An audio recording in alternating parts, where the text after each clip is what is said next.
Hello everyone, कैसे हैं आप लोग। आई होप आप सब लोग अच्छे होंगे, अच्छे से पढ़ाई कर रहे होंगे। This is Vani, welcome back to my YouTube channel. So आज के लेक्चर में हमें अपना प्रिंसिपल 8 स्टार्ट करना है।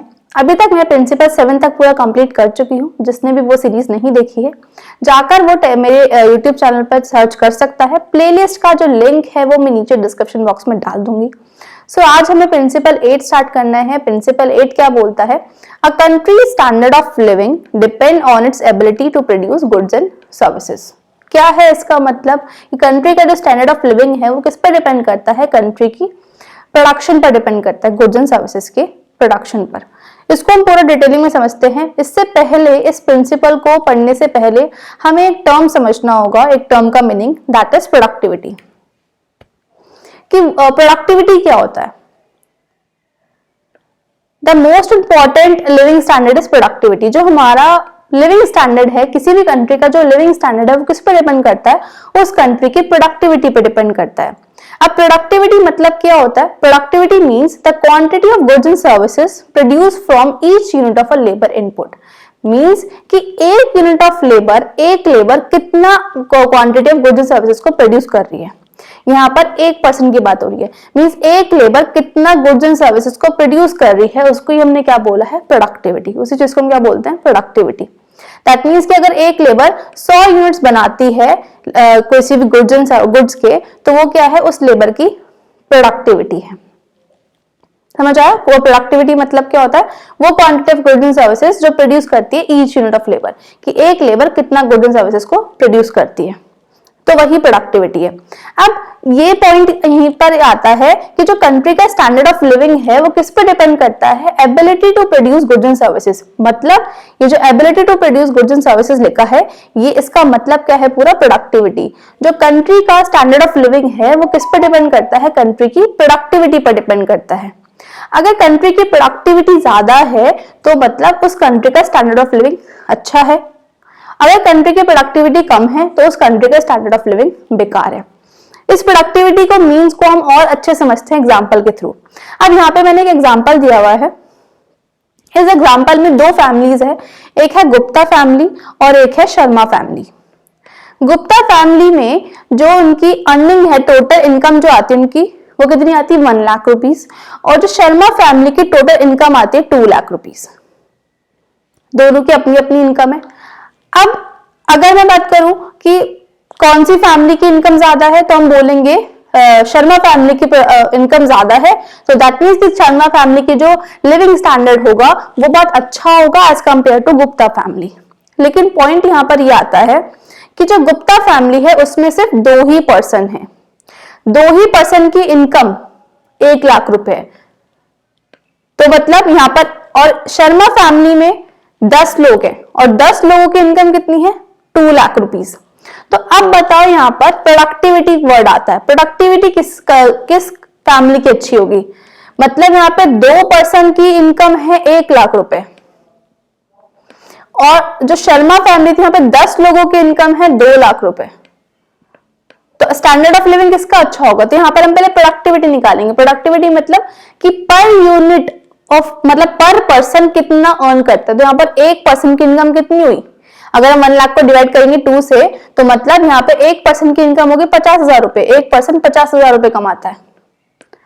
और यहीं पर अगर शर्मा फैमिली की मैं बात करूं तो यहाँ पर 10 लोगों की इनकम मिलाकर टोटल कितनी है? 2 लाख रुपए। तो मतलब 1 पर्सन कितनी इनकम कमाता होगा? यहाँ पर 1 पर्सन की इनकम होगी यहाँ पर 20,000 रुपए। तो अब बताओ प्रोडक्टिविटी किसकी ज्यादा है? शर्मा फैमिली की या फिर गुप्ता फैमिली की? तो यहाँ पर जो प्रोडक्टिविटी ज्यादा है वो गुप्ता फैमिली की है। क्यों? क्योंकि यहाँ पर 1 पर्सन 50,000 रुपए कमा रहा है और वहां पर 1 पर्सन सिर्फ 20,000 रुपए कमा रहा था। तो अगर हम बात करें प्रोडक्टिविटी की, तो और स्टैंडर्ड ऑफ लिविंग अब किसका ज्यादा अच्छा होगा? गुप्ता या फिर शर्मा फैमिली का? तो गुप्ता फैमिली का स्टैंडर्ड ऑफ लिविंग ज्यादा अच्छा होगा। क्यों? क्योंकि गुप्ता फैमिली की जो प्रोडक्टिविटी है, पर पर्सन की जो इनकम है वो ज्यादा है as compare to Sharma family. तो यही चीज है पूरा, कि जो कंट्री का स्टैंडर्ड ऑफ लिविंग है वो किस पर डिपेंड करता है? कंट्री की प्रोडक्टिविटी पर डिपेंड करता है, पर यूनिट ऑफ आउटपुट जो प्रोड्यूस किया जाता है पर यूनिट ऑफ लेबर से। तो वही है, पूरा एग्जांपल लिखा हुआ है यहाँ पर। गुप्ता फैमिली की टोटल इनकम है 1 लाख रुपए, जहां पर 2 पर्सन है तो मतलब 1 लाख की 1 पर्सन की इनकम कितनी होगी 50,000। ऐसे ही शर्मा फैमिली की में 10 लोग हैं, उनकी इनकम है 2 लाख रुपए, तो मतलब 1 पर्सन की इनकम होगी 20,000। तो मतलब गुप्ता फैमिली की जो प्रोडक्टिविटी है वो ज्यादा है as compare to Sharma family की प्रोडक्टिविटी से। इसी वजह से गुप्ता फैमिली का जो स्टैंडर्ड ऑफ लिविंग है वो बहुत अच्छा है as compare to Sharma family. तो प्रोडक्टिविटी जिसकी ज्यादा है उसका स्टैंडर्ड ऑफ लिविंग अच्छा। तो यही होता है प्रोडक्टिविटी, और इसी पर डिपेंड करती है पूरी कंट्री का स्टैंडर्ड ऑफ लिविंग। अब एक तो ये चीज थी, अब प्रोडक्टिविटी भी अदर फैक्टर्स पे डिपेंड करती है किसी। अब जैसे हमने यहाँ पर देखा है गुप्ता फैमिली की प्रोडक्टिविटी अच्छी है, तो उसकी फैमिली की प्रोडक्टिविटी अच्छी क्यों है, वहां पर 1 पर्सन ही 50,000 रुपए कमा रहा है, ऐसा क्यों। तो वो जो प्रोडक्टिविटी है वो भी तो किसी पर डिपेंड करती होगी। अब शर्मा फैमिली में 1 पर्सन 20,000 रुपए कमा रहा है, ऐसा क्यों, क्योंकि उसकी प्रोडक्टिविटी कम है। ऐसा क्या रीजन है जिसकी वजह से उसकी प्रोडक्टिविटी कम है। तो ये फैक्टर्स भी कुछ डिपेंड करते हैं, प्रोडक्टिविटी भी किसी फैक्टर्स पर डिपेंड करती है। तो वो डिपेंड करता है वहां की मतलब उनकी एजुकेशन पर, कि उनकी एजुकेशन कैसी है। अगर जितने पढ़े लिखे लोग होंगे, जितने लिटरेट पीपल्स होंगे, उतनी उनकी प्रोडक्टिविटी ज्यादा होगी, उतनी उनकी इनकम ज्यादा होगी, सैलरी उनकी अच्छी होगी। हेल्थ, उनकी हेल्थ पर डिपेंड करते हैं, तो प्रोडक्टिविटी डिपेंड करती है हेल्थ पर। स्किल्स पर डिपेंड करती है, जितने वो अपग्रेडेड स्किल्स होंगी उनके पास, अच्छी टेक्नोलॉजीज आ गई है, फिर टेक्नोलॉजी उनके पास अच्छी होगी तो प्रोडक्टिविटी इंक्रीज होगी। ट्रेंड अगर वो पर्सन ट्रेंड है ज्यादा, इस वजह से उनकी प्रोडक्टिविटी बढ़ रही है। रिसर्च एंड डेवलपमेंट, ये सारी चीजें कि हम एक चीज को रिसर्च और डेवलपमेंट के अकॉर्डिंग रिसर्च कर रहे हैं, उस चीज के लिए डेवलपमेंट हो रही है और ज्यादा, तो मतलब प्रोडक्टिविटी इनहैंस होगी। तो ये सारे फैक्टर्स होते हैं जिसके ऊपर प्रोडक्टिविटी डिपेंड करती है, राइट। अब इस और भी प्रोडक्टिविटी पे, एक प्रोडक्टिविटी के कुछ तो ये फैक्टर्स थे, अदर फैक्टर्स भी होते हैं प्रोडक्टिविटी के, लाइक लेबर यूनियन।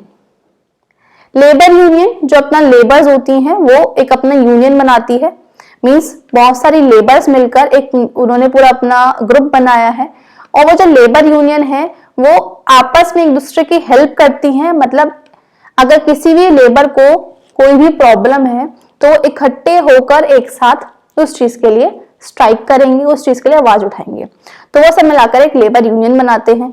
तो ये जो लेबर यूनियंस बन रही हैं इस पे भी प्रोडक्टिविटी डिपेंड करती है। जब सब लोग ग्रुप में काम करेंगे तो प्रोडक्टिविटी बढ़ेगी। कंपटीशन फ्रॉम अब्रॉड,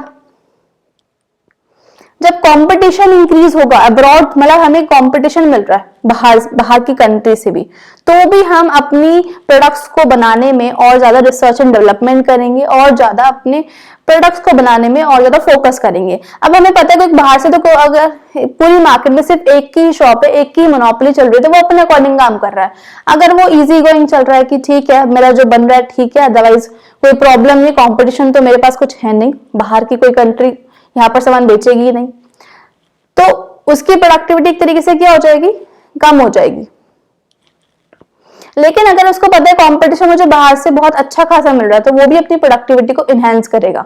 उसको पता है कि बाहर से कंपटीशन अच्छा खासा आ रहा है, तो मुझे भी प्रोडक्टिविटी बढ़ानी चाहिए, मतलब मुझे भी और ज्यादा रिसर्च डेवलपमेंट करनी चाहिए, अच्छे अच्छे इनोवेटिव वेज लेकर आने चाहिए, आइडियाज लेकर आने चाहिए। तो ये कुछ फैक्टर्स होते हैं जिसके ऊपर भी प्रोडक्टिविटी डिपेंड करती है। हालांकि ये सारे फैक्टर्स ज्यादा इंपॉर्टेंट है, इन सारे फैक्टर्स की वजह से स्टैंडर्ड ऑफ लिविंग ज्यादा इफेक्ट होता है। ये कुछ ऐसे फैक्टर्स होते हैं जिससे जो लिविंग स्टैंडर्ड है उस पर इम्पैक्ट कम पड़ता है। ये टेम्परेरी नेचर होते हैं, ये मार्केट के ऊपर डिपेंड करते हैं कि अगर ये चीज मार्केट में थोड़ी हो रखी है तो ही ये फैक्टर्स डिपेंड मतलब इम्पैक्ट करेंगे, अदरवाइज ये जो सारे फैक्टर्स जो मैंने अभी बताए, एजुकेशन, हेल्थ, स्किल्स वगैरह, ये सारे फैक्टर्स ज्यादा इम्पैक्ट डालते हैं स्टैंडर्ड ऑफ लिविंग पर पीपल्स की या फिर कोई कंट्री के पीपल्स की।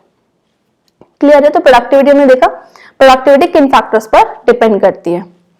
अब यहाँ पर एक पॉइंट आता है, in countries where workers can produce a large quantity of goods and services, people enjoy a high standard of living। वही चीज कि वो कंट्री जहां पर वर्कर्स जो है ज्यादा क्वांटिटी बना रहे हैं, गुड्स एंड सर्विसेज की प्रोड्यूस कर रहे हैं, तो वहां के लोग ज्यादा, उनका जो वहां के जो लोग हैं उनका लिविंग ऑफ स्टैंडर्ड ज्यादा अच्छा है। क्यों? क्योंकि अगर कोई कंट्री है, उस कंट्री में अगर ज्यादा प्रोडक्शन हो रहा होगा तो मतलब जितना प्रोडक्शन होगा सप्लाई बढ़ेगी, सप्लाई बढ़ेगी तो इनकम बढ़ेगी, इनकम बढ़ेगी तो आपके पास पैसे आएंगे, आपका लिविंग ऑफ स्टैंडर्ड इंक्रीज होगा।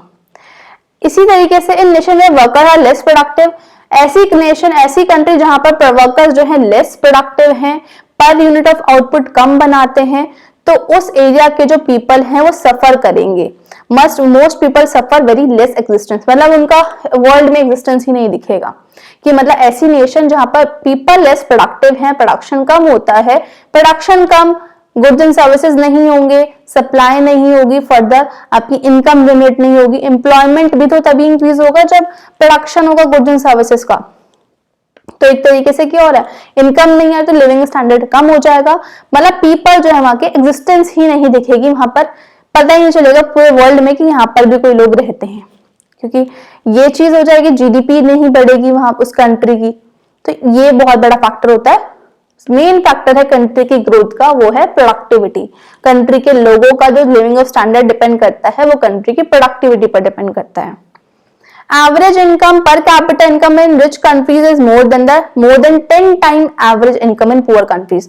जो average income होती है, per capita income होती है रिच कंट्रीज की, वो 10 टाइम ज्यादा होती है as compare to poor countries की एवरेज इनकम से। मतलब 10 गुना ज्यादा है किससे, पुअर कंट्री की एवरेज इनकम से।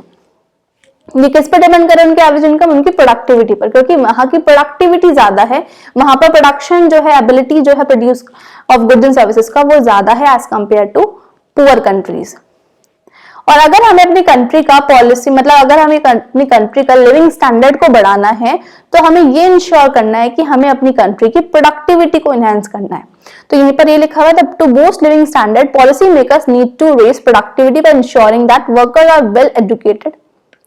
तो वही चीज है, अगर हमें कंट्री की प्रोडक्टिविटी को एनहांस करना है तो पॉलिसी मेकर्स को ये फोकस करना है कि पहले वो अपनी कंट्री की प्रोडक्टिविटी को बढ़ाए, वर्कर्स को ज्यादा से ज्यादा एडुकेट करे, पढ़ाए उन्हें, उनकी ट्रेनिंग, उनको ट्रेनिंग दे, उनकी टेक्नोलॉजी मतलब स्किल्स डेवलप करे, इनोवेटिव आइडियाज उनको दिखाए, रिसर्च एंड डेवलपमेंट में एंगेज करे, जिससे उनकी प्रोडक्टिविटी एनहांस हो।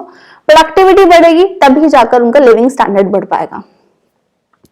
तो यहाँ पे ये लिखा हुआ है, ensuring that workers are well educated, workers well educated हो, have the tools they need to be produce goods and services, उनके पास वो tools हो जिससे वो goods and services को produce कर सके, and have access to the best available technology, और उनको best available technologies का access भी दे सके, मतलब उनके पास टेक्नोलॉजी बहुत अच्छी हो, उनके पास इतने अच्छे टूल्स हो जिससे वो गुड्स एंड सर्विसेज को प्रोड्यूस कर सके, उनके स्किल्स हो, टेक्नोलॉजी हो, एजुकेटेड वो हो, जिस वजह से वो सारे वर्कर्स जो हैं प्रोडक्शन करेंगे, प्रोडक्टिविटी इनहेंस करेंगे, तभी किसी कंट्री की जाकर स्टैंडर्ड ऑफ लिविंग बूस्ट हो पाएगा। तो ये था पूरा प्रिंसिपल 8। प्रिंसिपल 8 में कंक्लूजन क्या निकल के आता है इसमें कि कंट्री का स्टैंडर्ड ऑफ लिविंग किस पे डिपेंड करता है, कंट्री का स्टैंडर्ड ऑफ लिविंग डिपेंड करता है उसकी प्रोडक्टिविटी पर। और प्रोडक्टिविटी क्या था, पर यूनिट ऑफ लेबर, जो पर यूनिट ऑफ लेबर कितना आउटपुट प्रोड्यूस करती है वही क्या है उस कंट्री की प्रोडक्टिविटी है। अगर प्रोडक्टिविटी बढ़ेगी तो स्टैंडर्ड ऑफ लिविंग बढ़ेगा किसी कंट्री का, और अगर प्रोडक्टिविटी कम होगी तो स्टैंडर्ड ऑफ लिविंग कम होगा। और प्रोडक्टिविटी किस पे डिपेंड करती है, education, health, skills, training, technology, research and development. So ये पूरा प्रिंसिपल हमारा 8 कंप्लीट हो गया है। So thank you, thanks for watching. Do like and subscribe my channel, and principle 9 हम नेक्स्ट लेक्चर में अपना कंटिन्यू करेंगे।